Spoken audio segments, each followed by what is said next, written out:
আমাদের রাষ্ট্রপতি এরশাদ সাহেব পাশে বসা ছিল।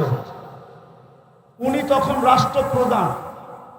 আব্দুল গফফার সাহেব হাসতে হাসতে বলতেছিল এরশাদ সাহেবকে লক্ষ্য করা যে আপনি আমাদের রাষ্ট্রপ্রধান, আমাদের একটা নীতি আছে, রীতি আছে। প্রথম দিন বাসর ঘরে যদি বউকে দেখতে হয় তাইলে আমাদের দেশে টাকা দিয়ে দেখতে হয়। মধ্যখানে শালা শালিরা পর্দা ধরে, জামাই যতক্ষণ পর্যন্ত টাকা না দেয় তো পর্দা উঠায় না, নিজের বউয়ের চেহারা দেখতে দেয় না। আপনি আমাদের রাষ্ট্রপ্রধান হওয়া সত্ত্বেও আপনি আপনার বউকে এরকম খোলা ছেড়া দিলেন কি করে যে এখন একজন রিক্সাওয়ালাও পয়সা ছাড়া আপনার ওয়াইফকে দেখে?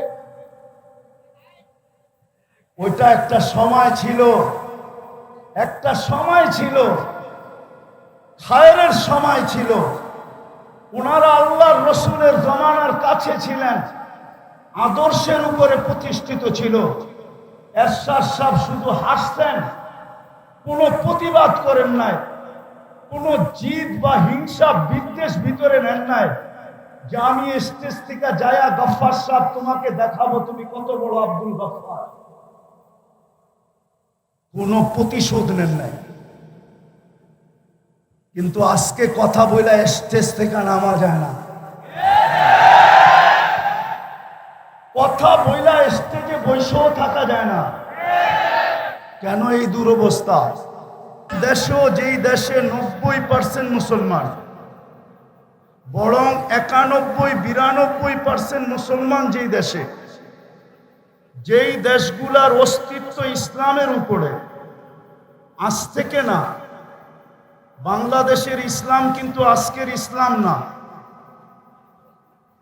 একটু শান্তভাবে শুনলে মনে হয় বুঝে আসবে। বাংলাদেশের ইসলাম আজকের ইসলাম না। বাংলাদেশের ইতিহাস 200 বৎসরের ইতিহাস না। বাংলা সন দেখলে দেখা যায় যে বাংলাদেশের ইতিহাস কত দিনের। আমি ইতিহাসের পাতা থেকে বলতেছি, বাংলাদেশের ইসলাম কিন্তু আজকের ইসলাম না। আল্লাহর রসুল হিজরত করেন নাই তখন 4 সাহাবী বাংলাদেশে চলে আসছেন। একজনের নাম আবু ওয়াক্কাস, আরেকজনের নাম মুহাব ইবনে মালিক, আরেকজনের নাম কাসেম ইবনে হুযাইফা, আরেকজনের নাম উরওয়া ইবনে সাসা। 2 জন এখান থেকে চীনে গেছেন, 2 জনের কবর চিহ্নিত আছে। একজনের কবর চীনে, আবু ওয়াক্কাস রাদিয়াল্লাহু তাআলা আনহুর কবর গুয়াংজুতে এখনো আছে। আরেকজনের কবর মঙ্গোলিয়ার বর্ডারে, ওহাব ইবনে মালিক রাদিয়াল্লাহু তাআলা আনহুর কবর মঙ্গোলিয়ার বর্ডারে এখনো চিহ্নিত আছে। কিন্তু 2 জনের কবর এই মাটির নিচে আছে, কিন্তু কোনো চিহ্নিত নাই। একজন কাসেম ইবনে হুযাইফা, দ্বিতীয় উরওয়া ইবনে সাসা। এই 2 জনের কবর কিন্তু এই মাটির নিচে এখনো আছে। এই জন্য এই মাটির 1400 বৎসর আগের একটা ইতিহাস আছে যেটা দুনিয়ার কোনো মাটির নাই। এই মাটির নিচে যতটুক কোরবানি লুকায়িত আছে, ওই যুগে আল্লাহর রসুলের হিজরতের আগে হিজরত করে বাংলাদেশের মাটিতে আসা, এই হিজরতের কোরবানি এই মাটির নিচে লুকায়িত আছে। আর যারা আসছেন এরা একজনও ফিরা যান নাই। শুধু একজনের ইতিহাস পাওয়া যায় তারিখে চীনের ভিতরে। আবু ওয়াক্কাস রাদিয়াল্লাহু তাআলা আনহু 18 মাস চলার পরে, আমি উলামাদের মজলিসে বলতেছি, তাহকিক করে দেখেন, তারিখে চীনে লেখা আছে আবু ওয়াক্কাস রাদিয়াল্লাহু তাআলা আনহু যখন 18 মাস পায়দল চলার পরে মদিনা ফিরত যান, আর বাবে মদিনা দিয়া যখন ঢোকেন তো সাহাবায়ে কেরামকে জিজ্ঞাসা করছিলেন আল্লাহর রসুল কিরকম আছেন। তো যাকে জিজ্ঞাসা করছে সে জবাব দিছিলেন, ইন্তাকালা রাসূলুল্লাহ ইলা জাওয়ারি রাহমাতিল্লাহ। আল্লাহর রসুল তো দুনিয়ার থেকে চলে গেছেন। তো আবু ওয়াক্কাস রাদিয়াল্লাহু তাআলা আনহুর মন কিরকম ভাঙ্গা ছিল, ওটা উনি আর আল্লাহ বলতে পারে, দুনিয়ার কোনো ভাষা এটা ব্যক্ত করতে পারে না। উনি মসজিদে নববীতে যে সালাম দিয়া যখন ঘুমায়া পড়ছেন, তো স্বপ্নে যুগে উনি দেখছেন যে আল্লাহর রসুল বলতেছিল, আবা ওয়াক্কাস মা বাআসতুকা লিতারজি, আবু ওয়াক্কাস তোমাকে তো ফিরত আসার জন্য পাঠানো হয় নাই, তুমি ফিরত আসলে কেন? তো উনি ঘুমের থেকে উঠছেন, আবার উনি চীনের দিকে রওনা করছেন, যেইখানে আজকে ওনার কবর, যেইখানে ওনার আজকে কবর। আমি হয়তো 11 তারিখে ইনশাআল্লাহ 20 তারিখে পৌঁছবো ওইখানে, না আজকে রাত্রেই আমার সফর আছে। ফিরতি পথে আমি চায়না হয়ে আসবো, গোয়াঞ্জু হয়ে আসবো, ওইখানে ওনার কবর আছে। উনি ফিরে আসছেন আর নিজের হাতে মসজিদ বানাইছেন। ওই মসজিদে এখনো ওনার হাতের লেখা খচিত আছে।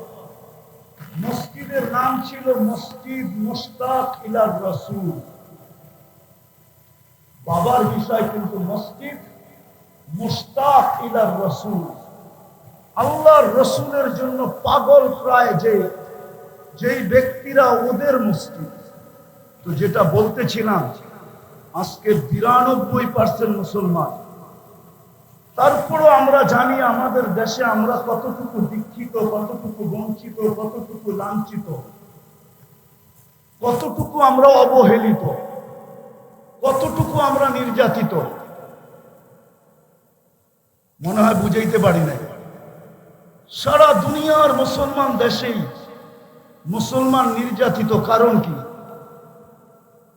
200 কোটি সম্পদ, 70% আমাদের কাছে।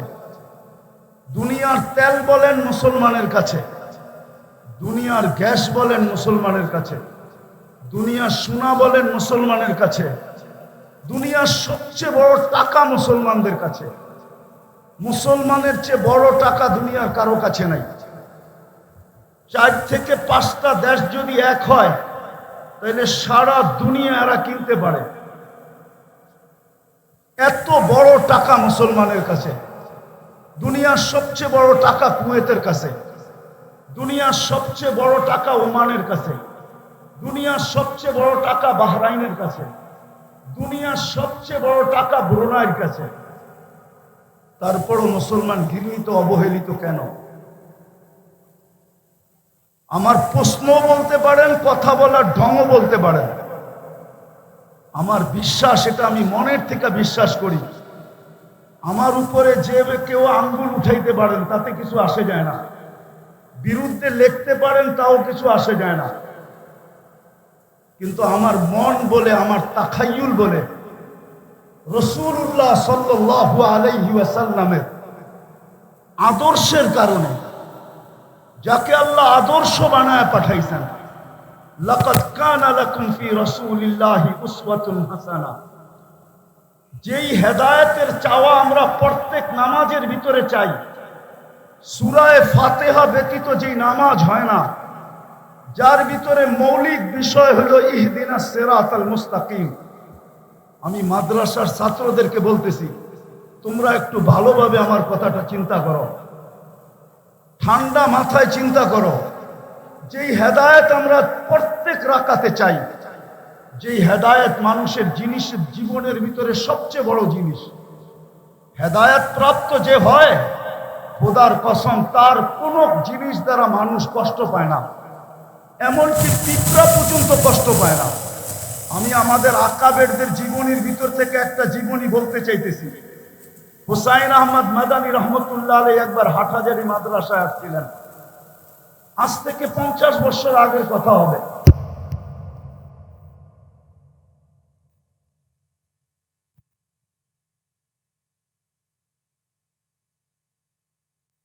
করা যেত, ওই সময় কোনো নলের ব্যবস্থা ছিল না। হাটহাজারীর পুষ্কুনির সিঁড়িতে বৈশা উজু করতে হইতো। হুসাইন আহমদ মাদানী রহমতুল্লাহ আলাইহি উজু করতেছিলেন।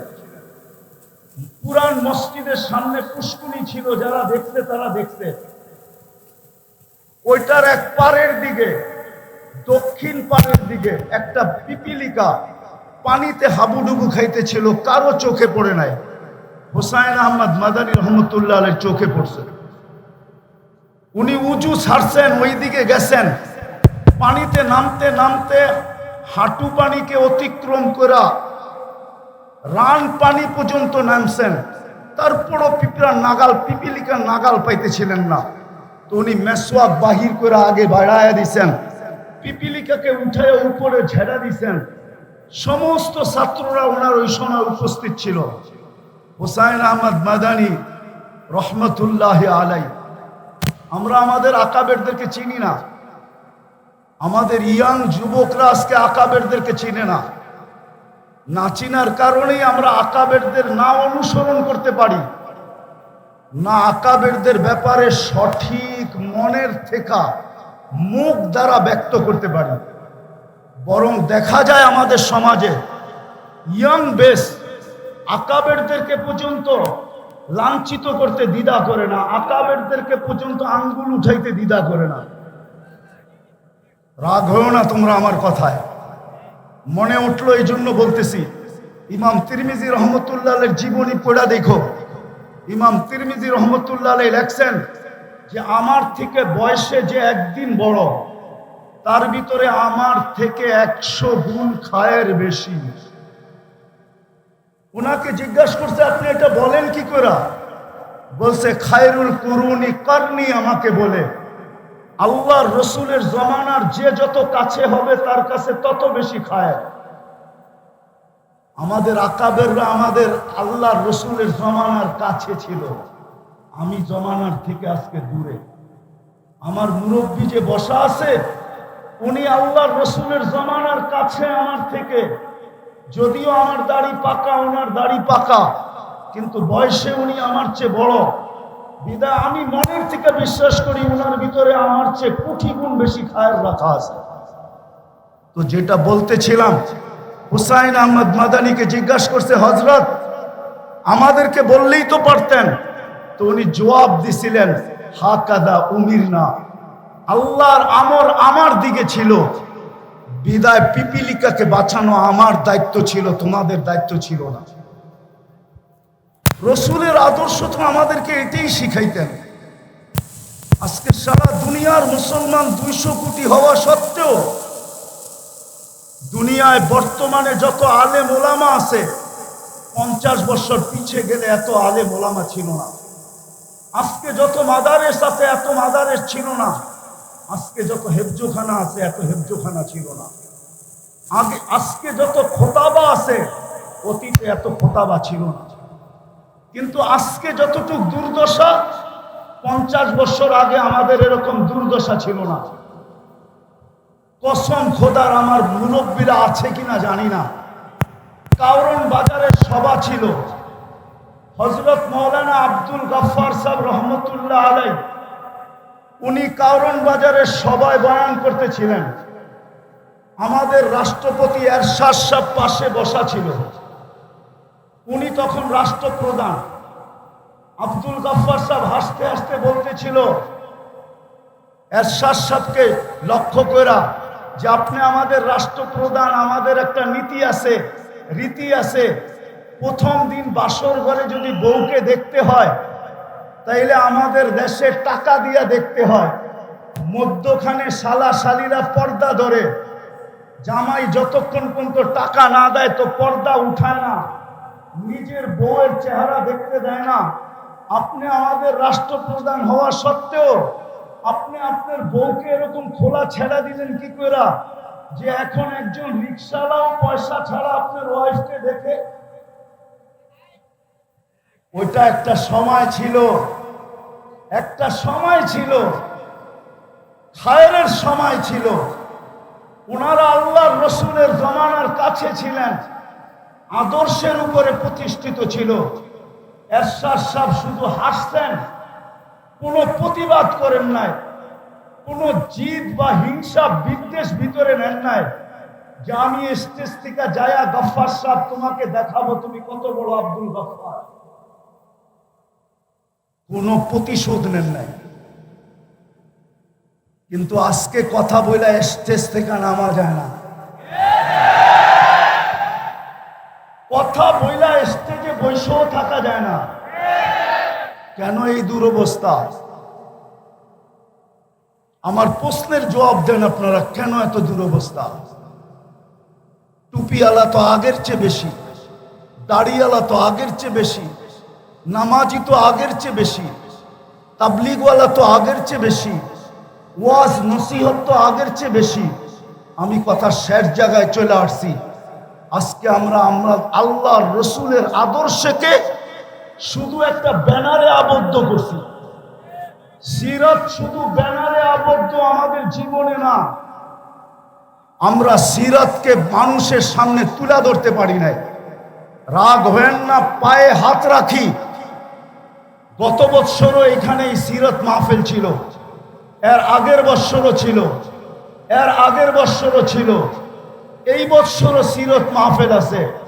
কিন্তু আমি ওলামা তোলাবাদের পায়ে হাত রেখা বলবো, শুধু বৎসরে একটা সিরাত মাহফিল করার দ্বারা জাতির ভিতরে সিরতের আকর্ষণ আসবে না, বরং আমাদেরকে রবিউল আউয়াল মাস পুরাটা প্রত্যেক মহল্লায়, প্রত্যেক মসজিদে, প্রত্যেক গলিতে, প্রত্যেক এলাকায় সিরতের প্রয়োজনীয়তা যদি মানুষের সামনে তুলে ধরতে পারি, সিরতের উপকারিতা যদি মানুষের সামনে তুলে ধরতে পারি, যে সিরতের দ্বারা আল্লাহর রসুলের আদর্শ দ্বারা যদি আদর্শবান হই, তাইলে আমাদের সমাজটা কিরকম হবে, এই চিত্রটা যদি আমরা তুলে ধরতে পারি, তাইলে খোদার কসম হইতে পারে আমাদের সমাজ এরকম হবে যে এই সমাজটা সারা দুনিয়ার ভিতরে মডেল হিসাবে রূপান্তরিত হবে।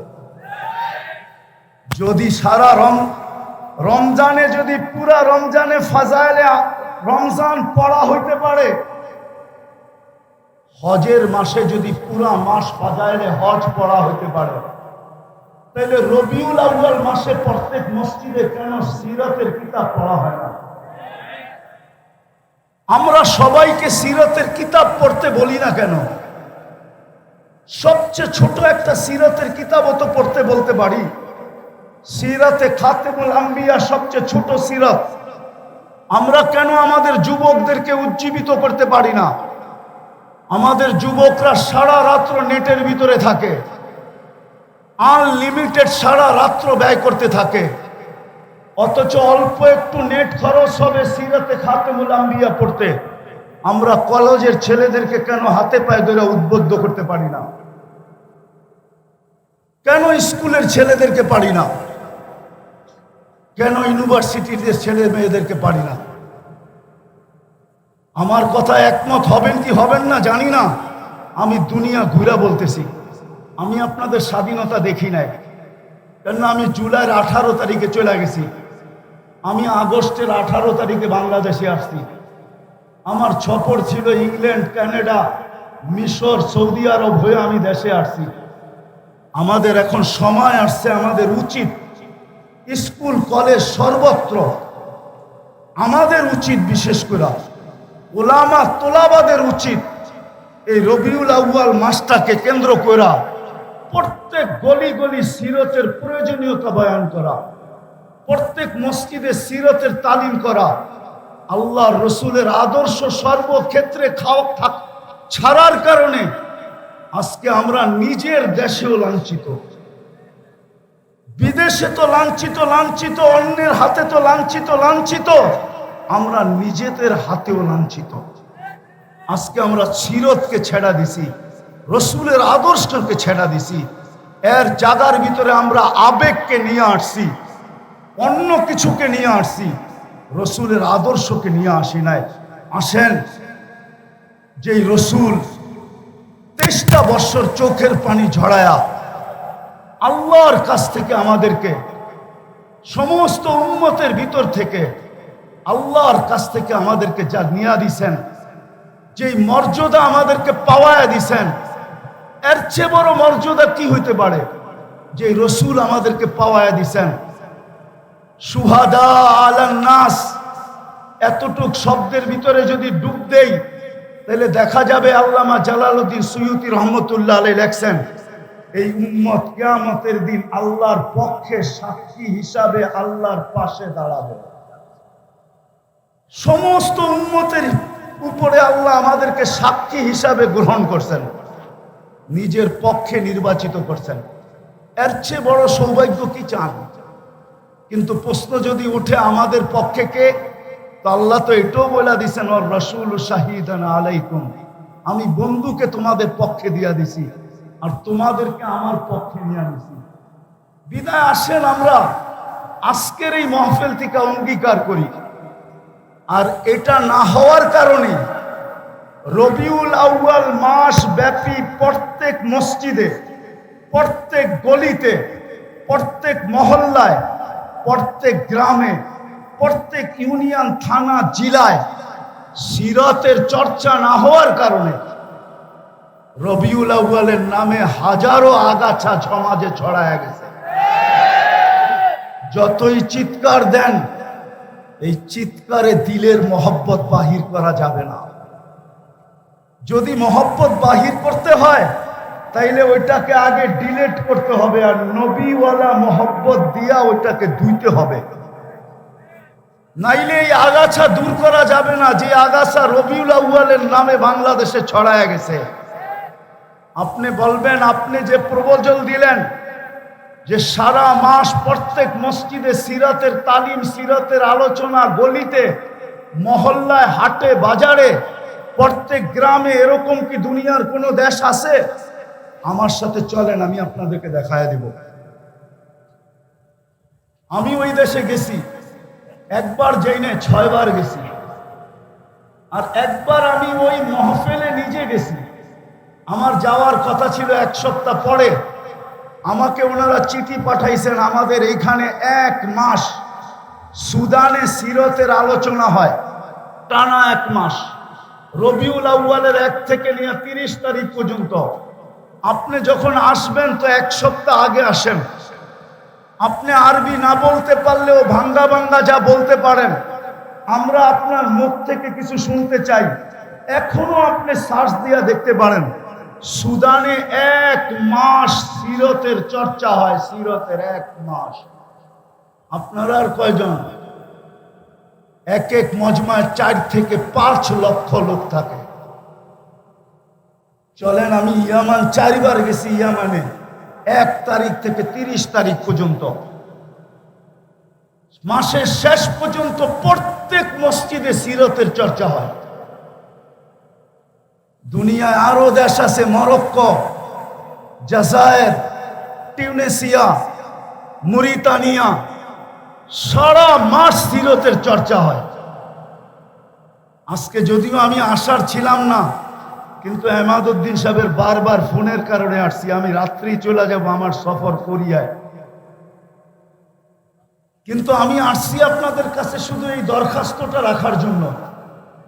আজকের এই মজলিস থেকে আমরা ওলামা তুলাবা অঙ্গীকার করি যে বাকি পুরা মাসটা আমরা আমাদের মসজিদের ভিতরে সিরতের চর্চা করব, সিরতের আলোচনা হবে, সিরতের তালিম হবে, আমাদের ঘরের ভিতরে হবে, আমাদের মসজিদে হবে, মহল্লায় হবে। বুঝাইতে চেষ্টা করেন, একদিনে দূর হবে না, ইনশাআল্লাহ হইতে পারে অচিরেই দেখা যাবে যে বাংলাদেশে রবিউল আউয়ালের নামে যেই সমস্ত আগাছা ছড়াইছে, আমরা যখন শুরু করব প্রত্যেক গলি গলি, প্রত্যেক মসজিদ মসজিদ, তাইলে আর এটাকে দূর করার জন্য অন্য কোনো জিনিস লাগবে না।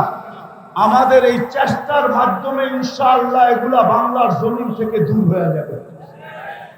আর না হলে যতই চিৎকার দেই, চিৎকার আজ থেকে চলতেছে না, আমাদের সেই ছোটবেলার থেকে দেখতেছি চিৎকার। কিন্তু বলেন, জশ্নে জুলুসের মিছিল কি ছোট হয় না বড় হইতেছে? বলেন বলেন আমাকে, বড় হইতেছে না ছোট হইতেছে? ডিম আগে 1000 টাকা বিক্রি হইতো, এখন 5 লাখ টাকা বিক্রি হয়। ডিমের দাম বাড়ছে না কমছে? ডিমের দাম বোঝেন? মনে হয় ডিমের দাম আপনারা বোঝেন না। আপেলের দাম 1000 টাকা ছিল, এখন 1 লাখ টাকা হয়েছে। চিনেন আপেলের দাম? জানেন তো না আপেলের দাম? কিন্তু আমি তো ঠান্ডা মানুষ, এই জন্য আপনাদের চিৎকার ওঠে নাই। হ্যাঁ, নাইলে বাংলাদেশ ছাড়া ইম্পোর্টেড আইটেম হয় না, যার দেশের ভিতরে যার কোনো পরিচিতি নাই, যাকে মহল্লায় পর্যন্ত কাউকে চিনে না, তার এলাকায় পর্যন্ত চিনে না, তার হাতের ছোঁয়ার ডিম বিক্রি হয় চিটাগাঙ্গে 5 লাখ টাকা, 5 লাখ টাকা। মনে হয় বুঝাইতে পারি নাই, মনে হয় বুঝাইতে পারি নাই। কি বুঝছেন? তৈয়ব শাহর হাতের ডিম, উনি তো নাই, উনার ছেলের হাতের ছোঁয়া ডিম বিক্রি হয় লাখ লাখ টাকা। উনি পাকিস্তান থেকে ইম্পোর্টেড মাল। একটা আপেল বিক্রি হয় লাখ টাকা। বিশ্বাস হয় না? মনে হয় হয় না? না না, হয় না আপনাদের। আমার মতো গভীর জিনিস আপনারা জানেন না, শুধু উপরে উপরে জানেন। পানিতে ফু দিলে গ্লাস বোতল বিক্রি হয় লাখ টাকা, লাখ টাকা। অথচ যাকে নিজের মহল্লায় চিনে না, যার ছেলে সন্তানের জীবনে আল্লাহর রসুলের কোনো আদর্শ নাই, পারি নাই আমরা। আমরা শুধু চিৎকার দিতে পারছি, আমরা শুধু মাঠ গরম করতে পারছি। রসুলের আদর্শ আজকে বুলুণ্ঠিত। আমাদের জীবনে ঘৃণিত, দীক্ষিত, অবহেলিত, লাঞ্ছিত, বঞ্চিত।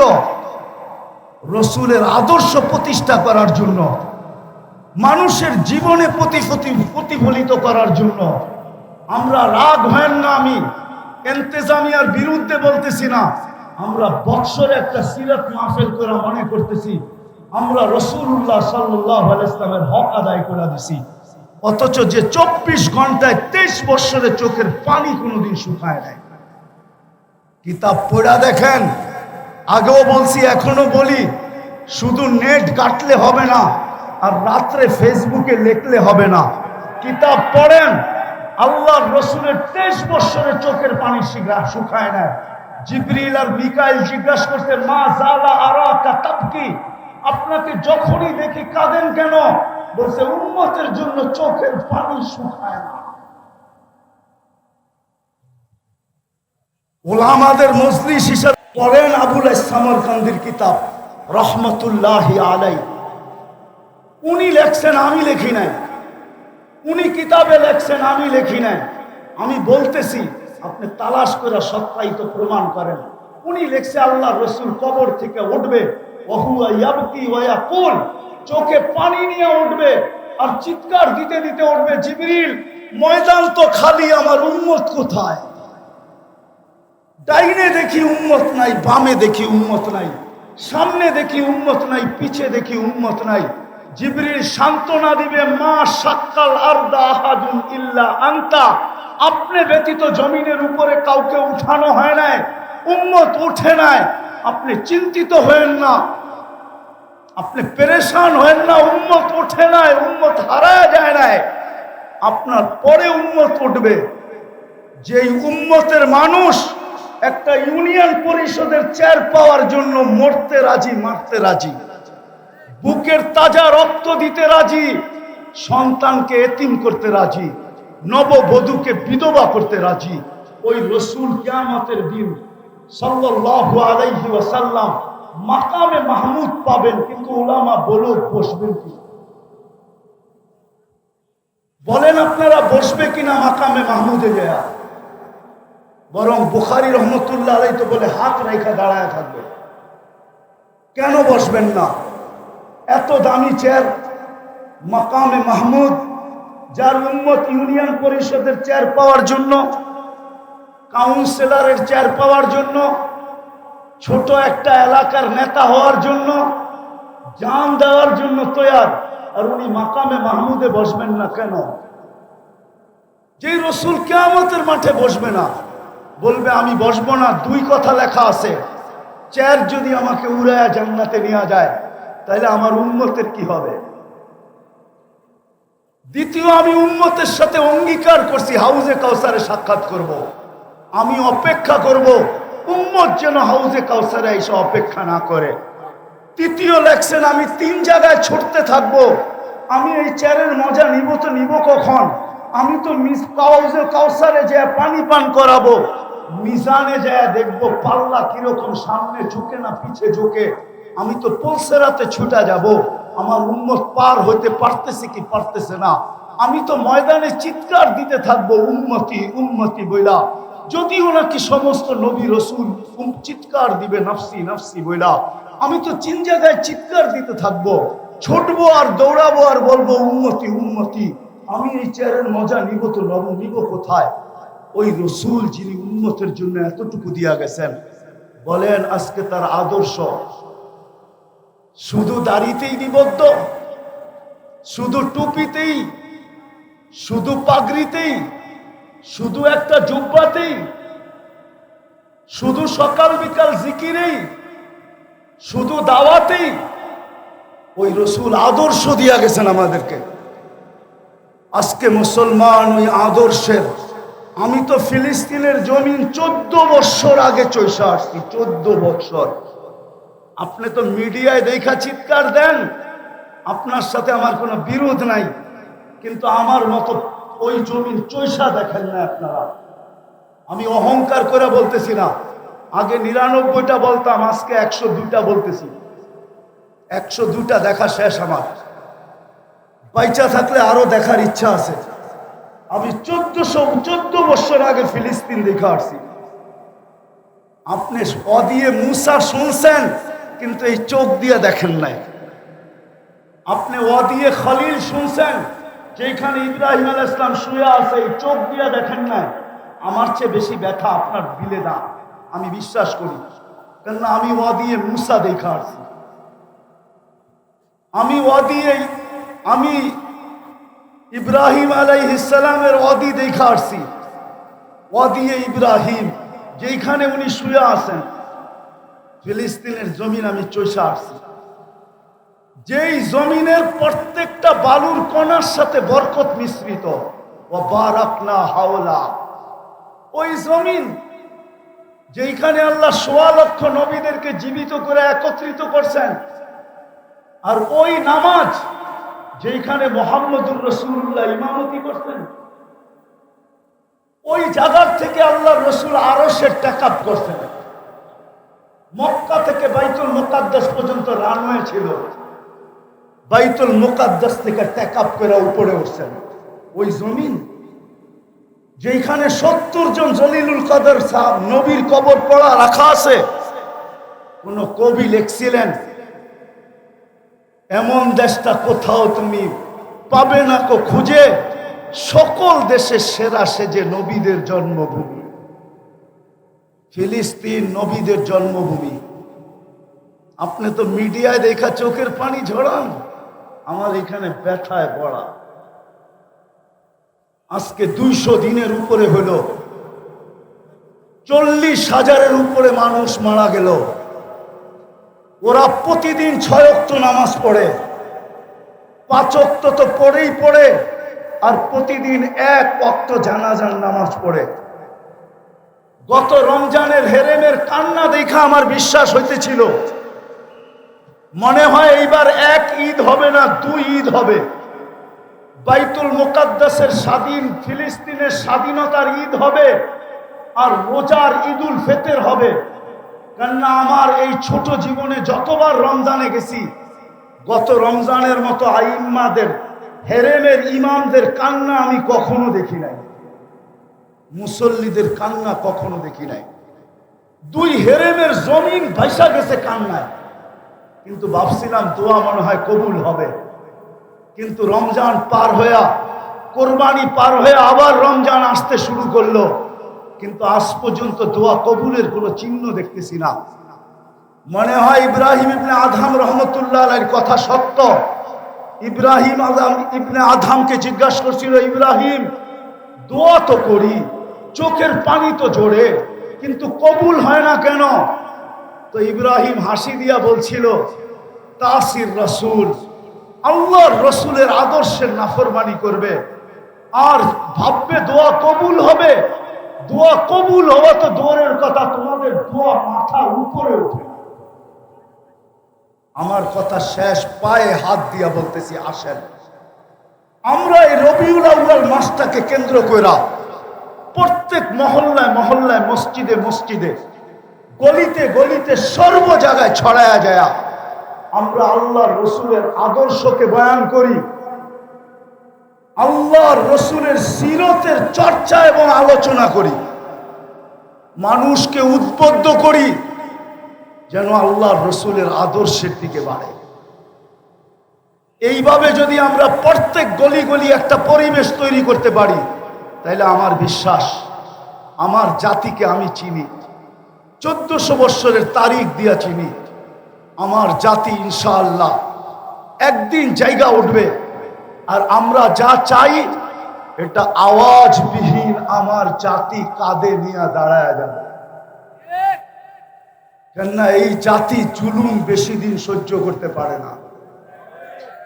এই জাতিকে আপনারা আধ্যাত্মিকভাবে চিনেন না। বাংলার জাতি আর এই মাটি আধ্যাত্মিকভাবে আপনারা চিনেন না। একটু ইঙ্গিত দিছিলাম আমি যে 1400 বৎসর আগের কোরবানি এখানে লুকানো আছে, কিন্তু আমাদেরকে একটু সজাগ হতে হবে। প্রত্যেক মসজিদ মসজিদ, মহল্লায় মহল্লায় আমার বিশ্বাস উলামায়ে কেরাম এইখান থেকে আজকে প্রোগ্রাম বানাবে যে আমরা ঢাকা শহরের একটা গলি রাখবো না, একটা মসজিদ রাখবো না, একটা ওয়ার্ড রাখবো না। আমরা সিরতের প্রোগ্রাম দরকার হইলে ডেলি 5টা 10টা করব। আর আলহামদুলিল্লাহ ঢাকা শহরে উলামায়ে কেরামের অভাব নেই। একদিনে 20টাও সামলাইতে পারবে, 50টাও সামলাইতে পারবে, 100টাও সামলাইতে পারবে। আমি আপনাদের কাছে হাত জোর করে বলতেছি, আসেন আমরা একটা বছর কইরা দেখি, তারপরে আমাদের এখানের পরিস্থিতি কি দাঁড়ায়। যদি কথা সত্য বইলা থাকি তাহলে আল্লাহ যেন এটাকে কবুল করেন, আর যদি ভুল ত্রুটি হয়ে থাকে তাহলে আল্লাহর কাছে মাপ চাই, আল্লাহ যেন মাপ করেন। সবার কাছে দোয়া চাই, আল্লাহ যেন সুস্থ সবল ভাবে আবার এই মাটিতে সফর শেষ করে আবার ফিরায় নিয়ে আসেন। ওমা আলাইনা ইল্লাল বালা।